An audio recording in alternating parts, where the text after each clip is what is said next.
বকেয়া DA DR সহ বিভিন্ন দাবিতে সরব ত্রিপুরা সরকারি কর্মচারী ফেডারেশন।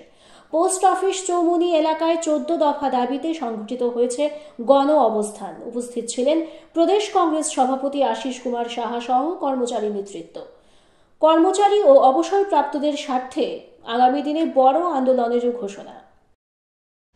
সুশাসনের নামে যেভাবে কর্মচারী কুলের উপর দুঃশাসন নামিয়ে নিয়ে এসছে, এই রাজ্যের কর্মচারী ফেডারেশন করার অপরাধে এক প্রান্ত থেকে এক প্রান্ত যেভাবে অন্যায্যভাবে তাদেরকে বদলি করে দিয়ে তাদেরকে নানাভাবে নির্যাতিত করার চেষ্টা হচ্ছে, তার বিরুদ্ধে প্রতিবাদে গর্জে ওঠার জন্য ফেডারেশন যে ভূমিকা গ্রহণ করেছে, এই ভূমিকাকে শুধু আমি সাধুবাদ জানাবো না, এই ভূমিকায় এই রাজ্যের কর্মচারী কোন তারা একটা দিশা দেখছে।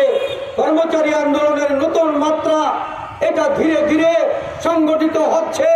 আমি রাজ্যের সরকারি প্রশাসনকে এই মঞ্চ থেকে চ্যালেঞ্জ জানাতে চাই যে আপনাদের কোনো ভয়ের, আপনাদের কোনো দমন পীড়নকে কর্মচারী ফেডারেশন চুপ করে থাকবে না, মেনে নেবে না। আগামী দিন বৃহত্তর আন্দোলনের জন্য কর্মচারী ফেডারেশন প্রস্তুতি গ্রহণ করছে।